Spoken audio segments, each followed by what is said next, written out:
Okay, so nairaos ko na yung vlog number 3 na sobrang problemado ako kasi hindi ko alam kung paano ko mag-get around the copyright system. Pero hopefully okay na to. Uploading na to.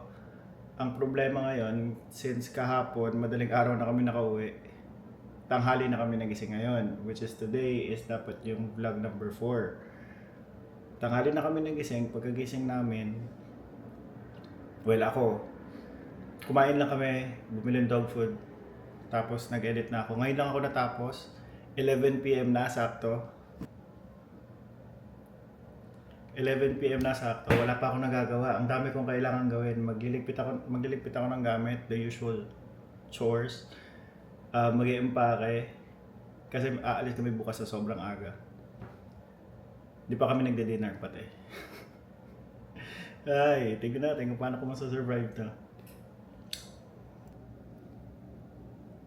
Ayan na, no issues found daw. Yes! Yes, no issues found. I-upload na natin ng diretso to. Alright, uploading. Done. Let's proceed with the day. Okay, uploaded. Ayan yung aftermath. Kakatapos lang mag-edit. Ayusin natin mamaya yan. Kain muna tayo siguro kasi si Jen tapos na sa studies niya. Kanina pa niya ako nihintay para mag-dinner. So dinner muna para makatulog na si Jen. Tapos saka natin ayusin yung mga gagawin na.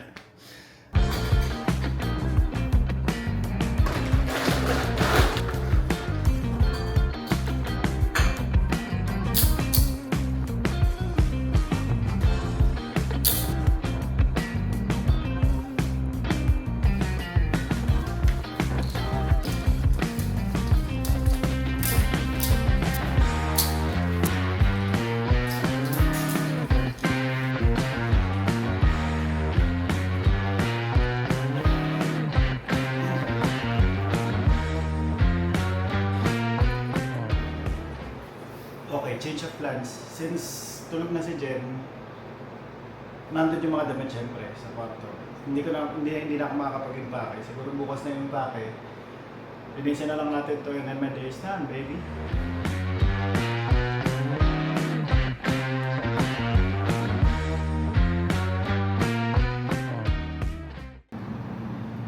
Mali ako ng mali. Hindi pa pala tapos yung araw kasi edit ko pa to kasi ito yung vlog para bukas. 12 na. Past 12. So edit ko na to, tatapusin ko na to tonight. Today na, hindi na tonight. Tatapusin ko to for technically tomorrow's vlog. Scheduled for tomorrow. Scheduled to release vlog today. Kahit mabilis lang yung araw ko today. Scheduled for tomorrow. Tomorrow's vlog. Gets mo yun?